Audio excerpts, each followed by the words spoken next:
We are now recording. Okay, today, am I ready? Can I go ahead? Yeah. Okay. Today, our guest reader is Peggy Rothschild.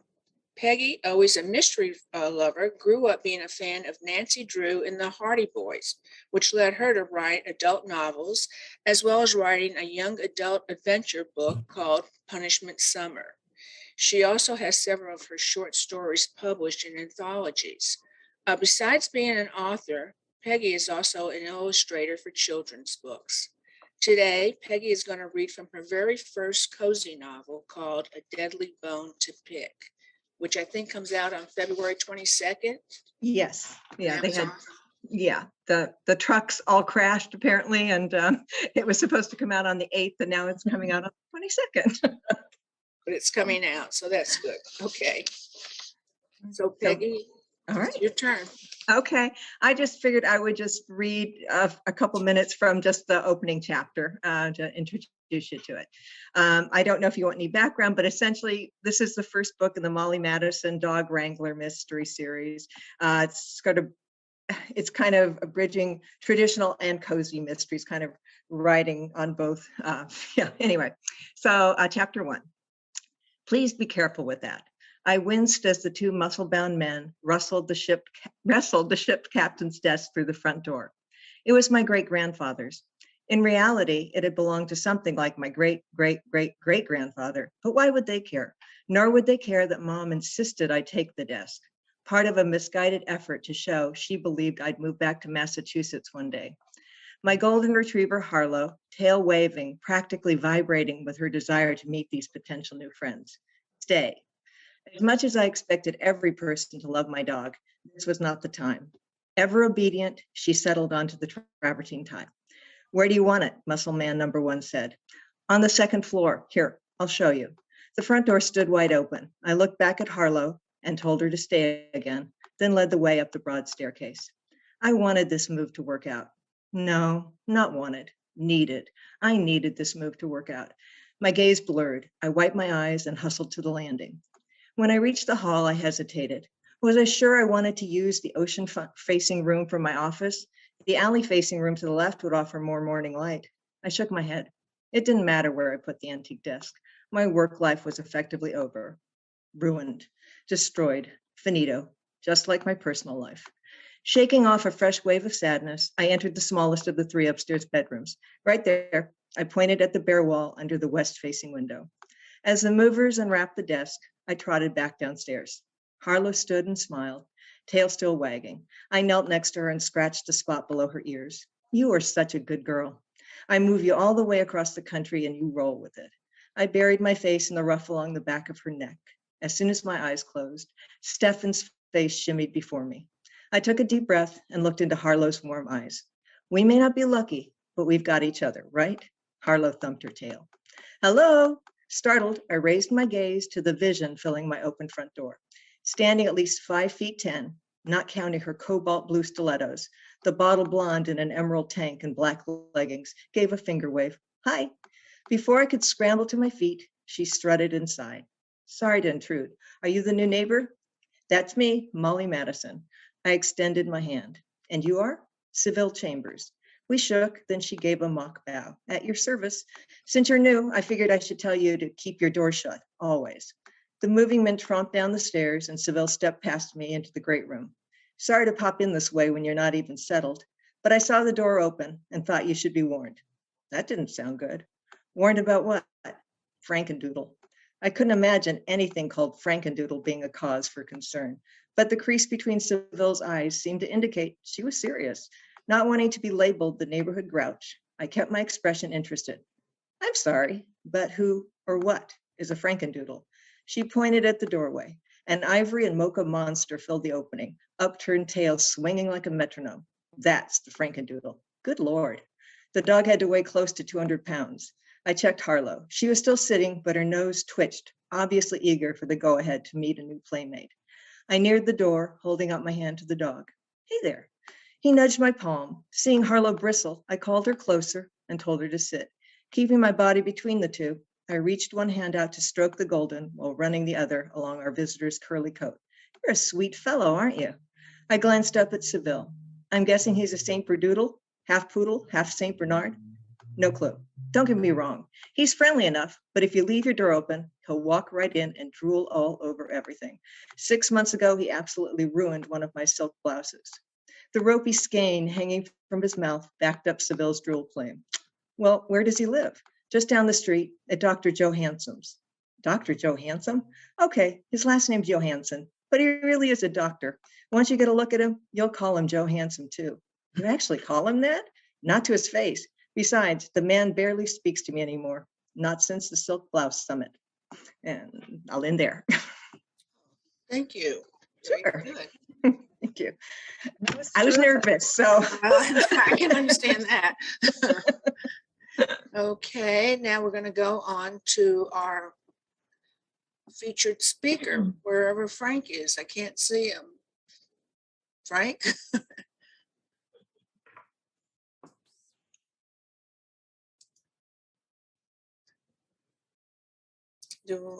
Okay, Paul, what happened? He was here. I still am. Where are you? Oh, there you are. Hey, Frank, how are you? Hi, somewhere. Just in time. You were here earlier. I know I saw you. Okay. I was eavesdropping. Okay. So again, a reminder, we are being recorded, just so you guys remember that. Okay, today our feature speaker is Frank Zafiro. Frank is an author of over 30 books, a podcast host, and a retired police officer. His career in law enforcement covered a 20-year span in which he reached the high-ranking position of captain. Besides writing gritty crime novels, he also can add to his resume a flagship police procedure book. By the way, if you want to catch Frank's crimes fiction podcast, it's called Wrong Place, Right Crime, and that's spelled WRITE. And also, he's collaborated with more than a dozen novels with 5 different authors. His latest book, Dirty Little Town, is a number 7 in the River City series. Today, Frank is going to talk. It's called Thank You, Joseph Wambaum, and welcome, Frank. Well, thank you. Can everybody hear me okay? Do I need to get closer to my mic, or can I get a thumbs up or a thumbs up? Oh, great. Well, when I talked to, was it Bobby, I think that. Right, that's me. Yep. Here. Yeah. Well, I asked her what she wanted me to talk about, and she basically just said, kind of your background and your writing journey. People might find it interesting, which if you're anything like me, you probably hear something like that and you think, why would anybody think my life is interesting? It's not very interesting. And then you realize that everybody's life is different, and you find interesting things in people's lives because they're different. And so I made peace with that whole idea. And so, but I've been to too many meetings and had too many guest speakers at different locations not to know that brevity is best. So I thought what I would do is spill out what I got going on in terms of background and journey and so forth, hit the high points, open it up to questions and answers, because then at least one person is definitely interested in whatever it is I'm saying. So if that's acceptable, that's what I'm going to jump into. Do I have share screen capability here? Let's find out. Oh, it does. Look at that. All right. I'm going to share my screen over here so you don't have to look at my less than handsome mug. Are you seeing my website there, everybody, now? Is that okay? Great. I just thought I'd start by saying, sometimes people like to noodle around and look at other stuff when somebody's talking. So my website's pretty easy. It's just franksafiro.com. And all of the social media type stuff is down here in the bottom right corner if you want to see those for some reason. That also connects to my personal blog, and there's the podcast. So I'll leave it on here while I'm talking for now. So at present I've published 35 novels. And 2 nonfiction publications, one of which is a textbook on police report writing. The other one's kind of a I guess it's a modified master's thesis on police body cameras that I put up to be a resource to other folks who are going through the same thing that I was going through. And I've had short stories in over 30 anthologies over the years, since about 2004, I think is when that started. And so that's kind of the snapshot of it. Um, I I grew up in a small town called Deer Park, Washington, about half an hour from Spokane, Washington, which is a small city, I would say, particularly given my audience today. I'd say it's a very small city since Los Angeles is a ton bigger.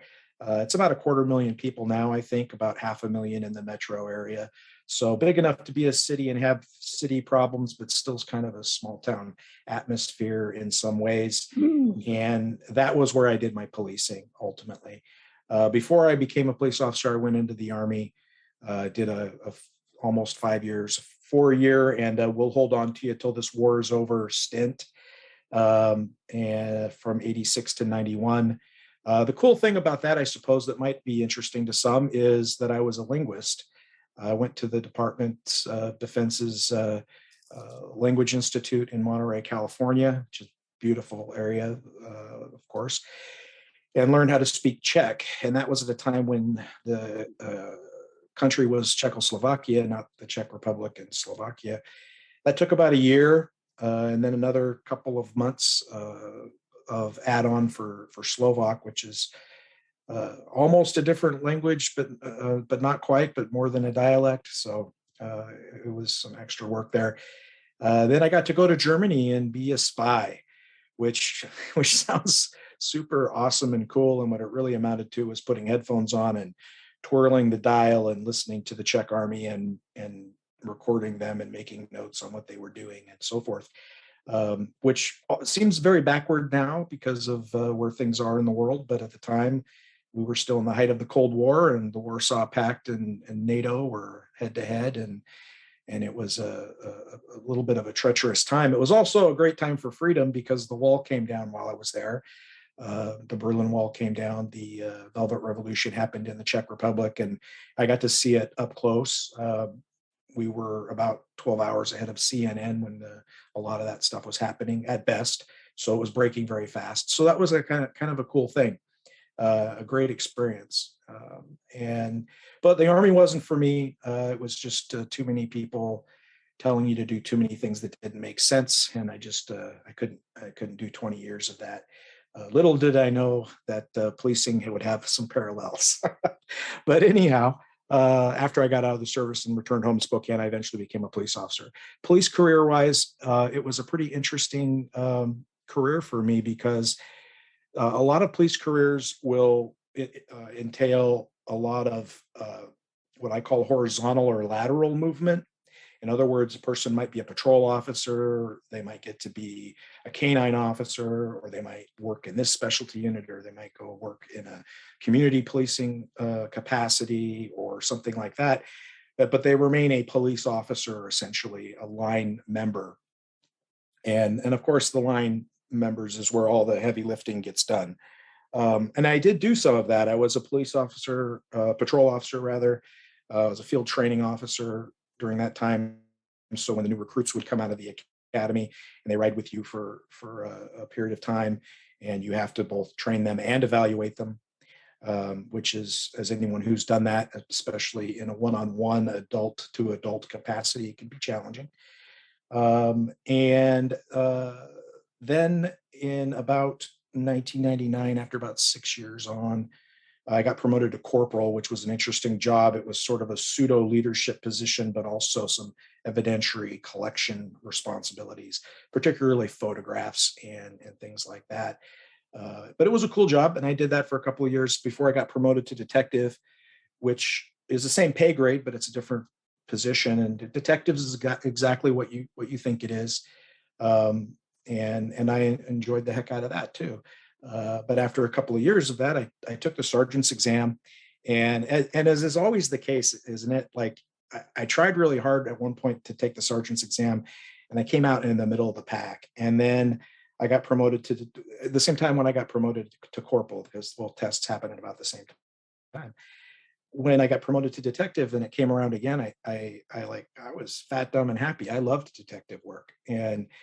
But you don't pass up those promotional exams because they only happen every 2 years and you never know how your life might change. So the conventional wisdom was take every test, give yourself the options. You can always say no.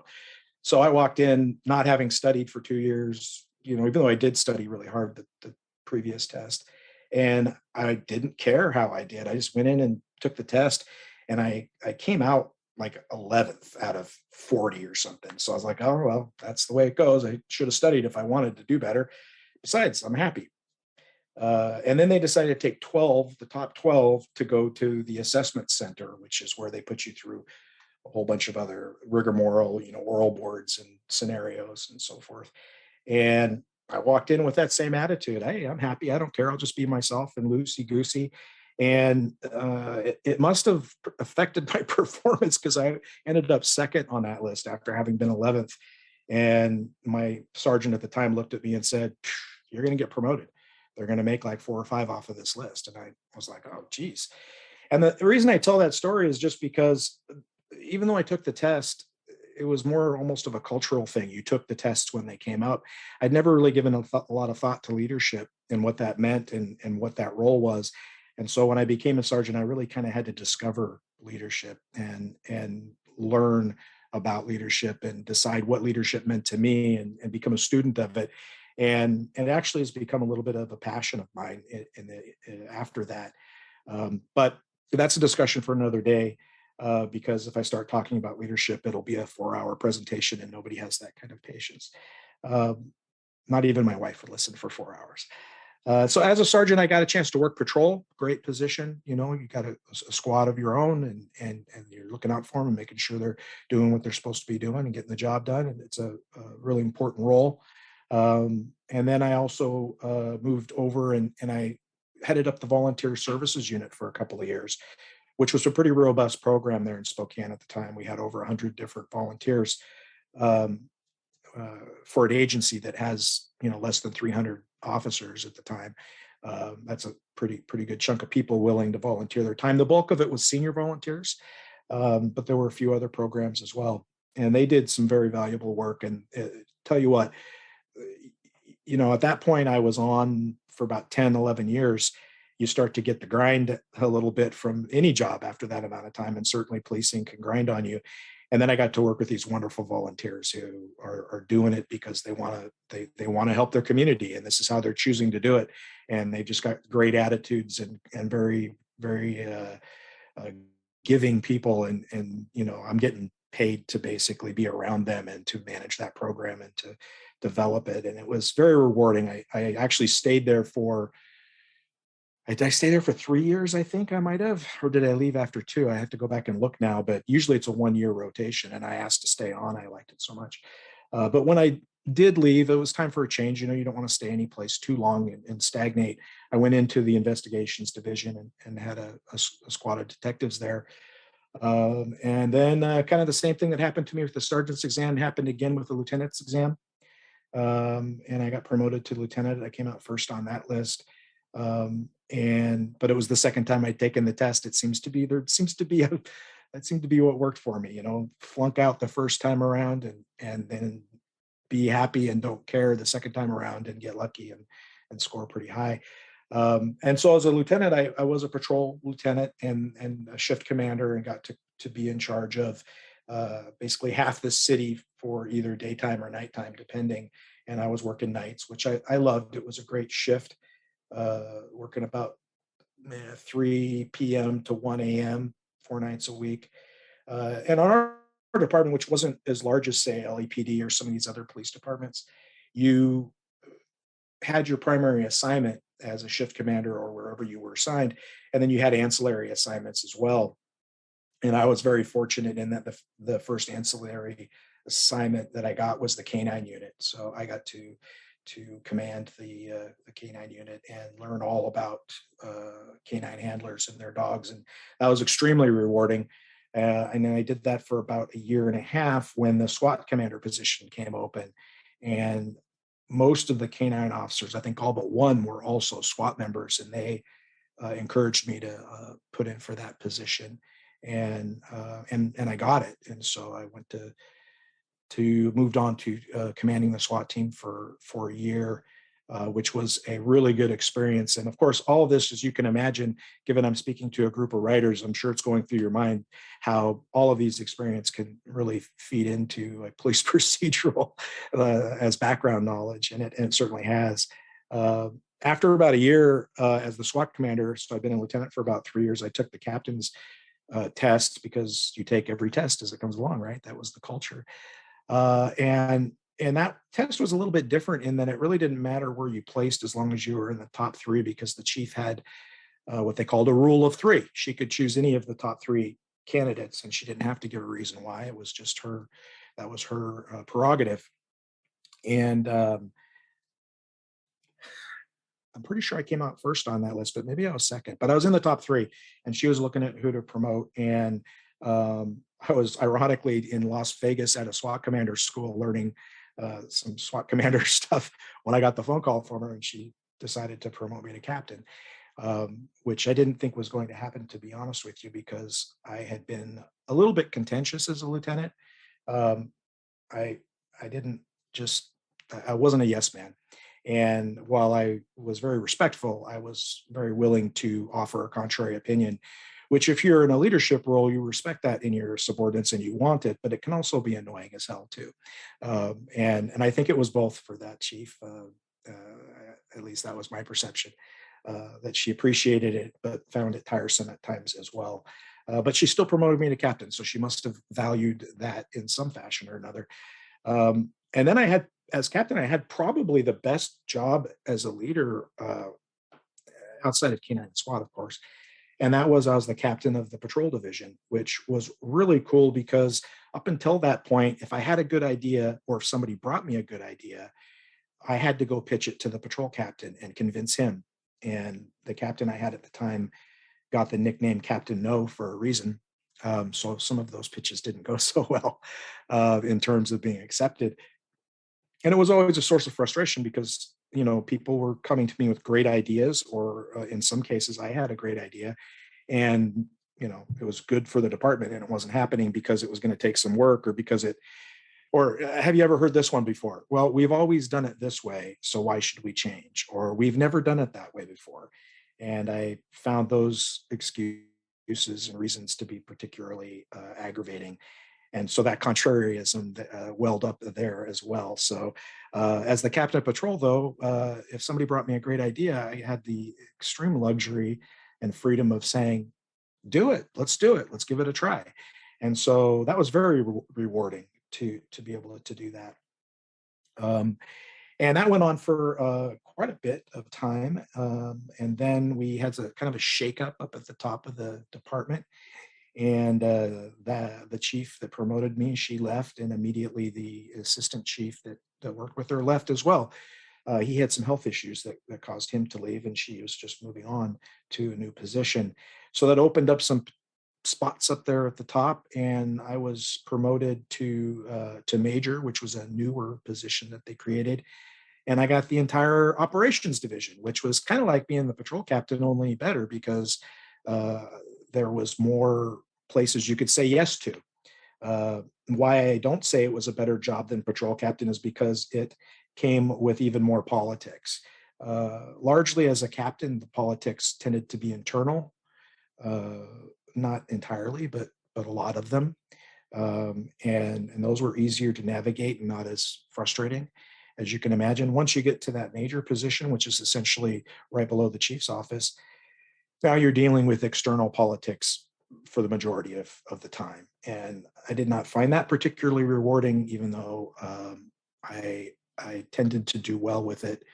I made some good connections, and we got some things done, but I didn't find it as rewarding because, well, people tend to not be as straightforward when you spread out how many people you're dealing with, and they're coming from different agencies with different let's face it, different things are important to them, and their mission may be different, and it may conflict. So it wasn't quite as fun. And then we got a new chief who I used to, when I was teaching post-retirement, refer to as Chief Satan. Was not a good time for the Empire at that point. And he and I clashed. I found him to be rather immoral in his actions. And there were some rather tawdry things going on and some under the table things going on that resulted in uh, complete restructuring of the upper department again. And my star was not on the rise with this particular chief. So I was demoted back to captain. Now I was given a little bit of a carrot because I got the captain of special investigations position, which had all the cool stuff. If you ask people what the cool stuff is about a police department, all of it was under that umbrella. So that was kind of fun. If it wasn't such a bad time for everybody. But I had all the detectives and again, all of the specialty units and special emphasis units and things like that, and a fair amount of autonomy because he was busy doing a lot of other stuff. And so that part was good. But it just reached a point, unfortunately, where the way he was treating people and the way I was being asked to treat people and refused to uh, put me in a position where I kind of had three choices. The way I've described it is this in shorthand. I could either become a hatchet man for the chief, or I could allow myself to be shuttled into an admin position and put on a shelf and watch him and everyone else be hatchet men. Well, those were the two choices I was essentially given. And I elected for a third choice, which was I put in my papers and retired. And it was the right choice. I had lost upward, the ability to influence upward because that chief and several lackeys were not interested in what I had to say. But at least for a while, I had downward influence. I had the ability to get the job done. I had the ability to shield my followers from the bulk of some of the things that were going on and keep them from getting impacted so they could concentrate on their jobs. And when that was taken away, I looked at my wife. I said, why am I still here? There's no reason for me to be here. I can't get anything done up above. I can't help anybody down here that are doing the real work. What's the purpose? I've got money set aside. I've got my 20. So for retirement purposes. And she said, leave. She was very supportive. So 20 years in a day, I left the police department. And the kind of cool thing that happened to me after that very shortly was I was contacted by a friend who was teaching leadership for the International Association of Chiefs of Police. And it was a pretty intensive 3-week leadership program called Leadership in Police Organizations. And he said, I know it's a passion of yours. I think you'd be good at it. You want to, come take the course and then see about becoming an instructor if you like it. I did. And so I actually spent the next 4 years going all over the US and Canada teaching this leadership course. And it was very fulfilling to do. And I got to see different organizations and how they worked. Kind of became the Western Canada guy for the organization for the last couple of years. And just built up some really great relationships. And I learned a lot, which, as you well know, if you're teaching and you're learning things, then you're doing something right, I guess. So I stopped doing that, though, in 2017, just because of the travel. I was spending 3 weeks a month away for the entire week. So leaving, Sunday night and coming back late Friday night, like 1 a.m, and then turning around and leaving again, some weeks. And it was too much time away from my wife. And we talked about it. And so I hung up my PowerPoint clicker and started focusing full time on writing. So that's the police career that went on longer than I thought it was going to. I apologize. I'll be much briefer in the police or in the writing career portion here. I like many of you, I'm sure I started writing very young, writing short stories. Mine were horribly derivative. Perhaps yours were better, I hope. But I pretty much wrote all the way through when I was in the service and everything. But I was a little directionless. I was writing some science fiction and fantasy, but I wasn't really getting any traction figuring out what it was I wanted to write. And then after I came on the job and I'd been working for a couple of years, I just kind of started wanting to express some of the things I was experiencing. And so I ended up writing my first book Under a Raging Moon in 1995, the first draft of it anyway, which wasn't very good. But then in 96, I went back to school. And so I was going to school full time for a couple of years, and I was going through those promotions that I mentioned and or learning a new job within the rank I was in. Pretty much from 96 to 2004 straight, I was just not in a place to be writing a lot of fiction at all. I was learning those jobs and going to school, but of course you're doing a lot of technical writing in that period of time. So at least I don't feel like my writing muscles completely atrophied. It was still helpful. And then around 2004, when I was in the volunteer unit, things kind of settled for a little while. I was there for a period of time. It was a day shift gig. It was an office gig. It was kind of structured time wise. I mean, there was a lot of overtime and evening things that happened, but it was far more structured than regular patrol work. And so I kind of had a chance to catch a breath, and that rather serendipitously was when I met a good friend of mine today, a guy named Colin Conway, who was also on the job and who was also kind of finding his writer self again after a bit of a hiatus. And so we were both writing short stories and kind of piled up and, hey, read this. Oh, hey, let me read that. And became those writer friends for each other.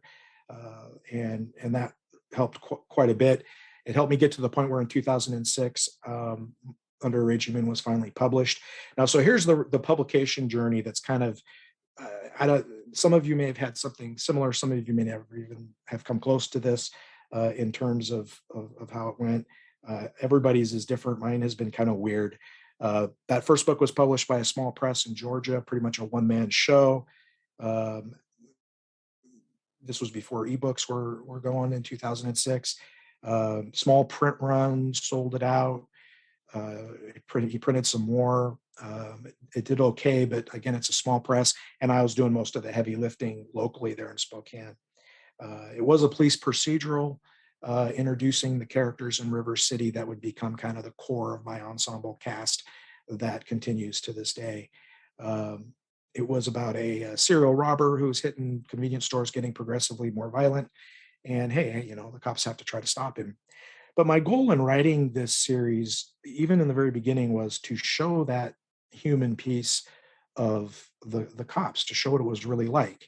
And that's why I mentioned Joseph Wambaugh when I was talking to Bobby, and because any cop who's writing fiction, particularly procedurals, owes a pretty big debt to Joseph Wambaugh. And I really enjoyed his early work, especially because it did show how the job was. And I wanted to go a little different direction. In addition to showing that, I wanted to show that they were people. They weren't just a uniform and a badge. And so that's something I've strived to do throughout the series. So Wolfmont publishes the first book. I go to him with the second book, give it to him. He says, I don't want to publish this. Whoa, okay. Is it bad? I mean, I thought it was good.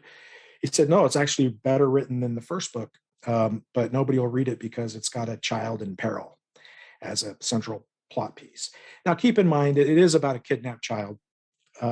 But aside from her being scared in an attic, everything that happens to her happens off stage, off screen, off page. But anyway, he refused to, it was a whole big dramatic thing, as you can imagine, that he ultimately said, oh, I'm not going to publish it. I said, well, then I'm going to take it elsewhere. And he said, okay, but I'm keeping the first book till the time runs out. So luckily, I had published a trio of short stories in an anthology with a different publisher called Aisling Press. And they said, hey, well, we'll take it. And when the other one comes up, we'll take that and we'll publish the next one too. And, everything was great in Frankland and it was working wonderful. And then, so I wrote the second book or turned in the second book to them. They actually published it in hardcover, which was new for me. But they were a small press and they overextended. And before the third book could even come out, they were going under. And all of a sudden I had, I got my rights back to the first book. All of a sudden I had two books, neither one of them from the same publisher, and no publisher for the third book. And that lasted for a couple of years, which I imagine there are some of you listening who have felt that particular pain, even if the details were different. And one of the things that was frustrating, obviously, was I was up in Washington State. One of them was in Georgia. The other one was in Florida.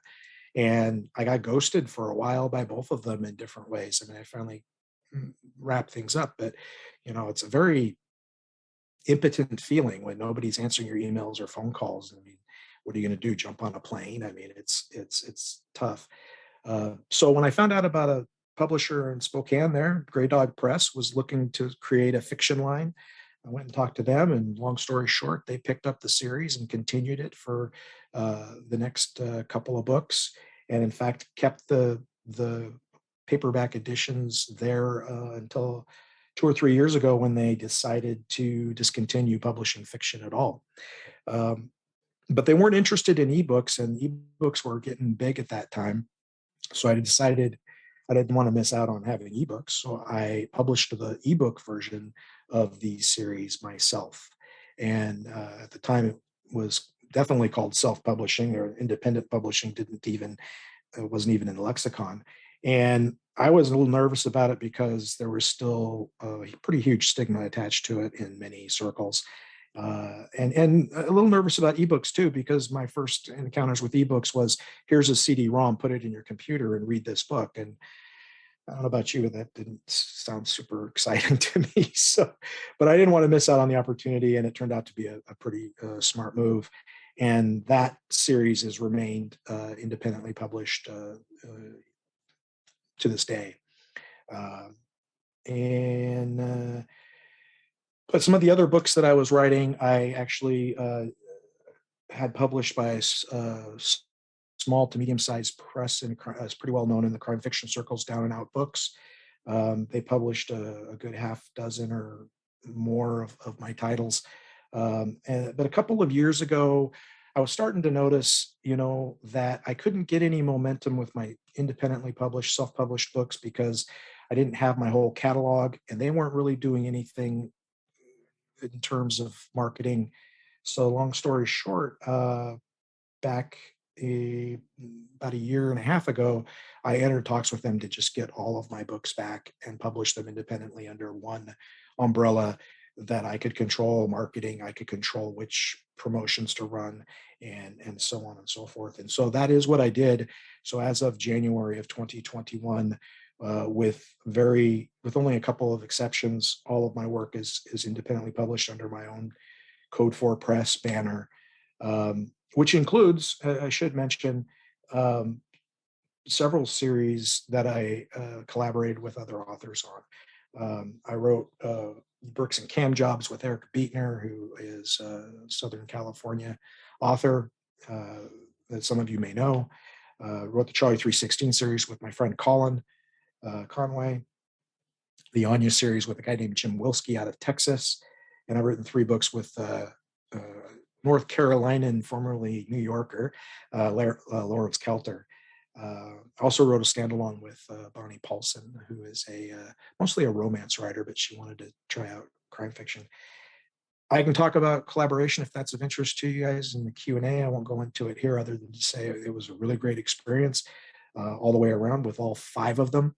I think almost half of my catalog, well, at least 15 of the 35, I think, are collaborative works, and they've worked in a few different ways in terms of how we did it. It certainly has padded out my catalog by having those collaborative works. The last thing I wanted to touch on before I open it up for questions was the podcast. So I'll switch over. I probably should have been jumping around here instead of just blabbing, and I apologize. So here is the podcast, Wrong Place, Right Crime. What happened there was, long story short, my buddy Eric Beetner was doing Writer Types, which is a fantastic podcast. It had a 5-year run, and it was extremely well produced. And he and S.W. Loudon were co-hosts for most of it. Eric co-hosted it, or hosted it himself for the last bit. And it was just a great podcast, and it got me excited about the idea of podcasting, and I wanted to try it.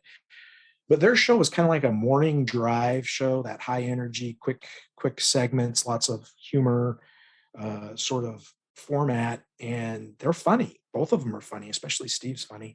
And Eric plays a great straight man. I'm not that funny. I mean, it's just the way it is. I mean, I could be funny in small doses, but not in the sustained way that they do it. And I didn't have a partner. So I decided to go the other direction with more of that NPR approach, that sort of long drive at night, click on the radio station and catch two people talking. And it takes you a while to realize that they're actually talking about books because they're over here talking about martial arts for a little while, and then they come back to books, and just that deep dive, sort of really get to know your guests sort of approach. And so that's what I did. Got it up and running. My wife came up with the title because she's brilliant. She's a teacher, so she has to be brilliant on a daily basis. And I did it for about a year, monthly. Decided I wasn't getting to talk to enough people. I had too many people I wanted to talk to, but I couldn't do a 1 hour show every week. The post-production time for that I wouldn't be doing any writing. So I introduced open and shut episodes, which are shorter, maybe anywhere from 8 to 20 minutes. And those were less involved. Those were introduce, talk to the guest, get to know them a little bit, get to know their works a little bit, and then we're out of here. So, listen to it while you're going to the grocery store and you'll get a full episode. And so I started doing those in the off weeks, and then doing a feature episode still every month. And I got to tell you, it's been a really great experience. I mean, it's a lot of work. It's more work than people think, especially if you're willing to do the post-production to make it sound better and to be a little slicker, which I'm glad I started doing and continued to do, because of course the podcast marketplace is saturated now, and the quality of podcast out there on average has gone up, I think, considerably. But there's a lot of benefits to it, as you can imagine. Certainly, there is a networking aspect to it that, from a mercenary standpoint, is good for you as the host. But the biggest benefit has really been literally, I've done 140 plus episodes to this point, and I feel like I have about 130 friends. And that was just because maybe 10 people weren't interested, but most of them are just, I mean, it's like when you sit down to have coffee with a writer and it just jazzes you up and you get all energetic and you want to go write 100,000 words after you're done talking to them. It's that way every week. And I've had some tremendous guests, from brand new folks to established folks to very well-known people. And it's been great. Unfortunately, it's a lot of work, and I've kind of made the decision that I'm going to taper it back to monthly again in the next season, which will start in September. I'm sticking with the weekly format until the end of this season in June, because I don't want to quit doing it, but it's such a time consuming, and I'm upping my game in terms of output on the writing side considerably. And so something had to give. And that was, I figured it was a good compromise rather than lose it entirely. And so that's where that is. Other than that, 2022 looks to be a pretty big year for me. Got a book coming out in March, putting out an anthology in April, a book in May.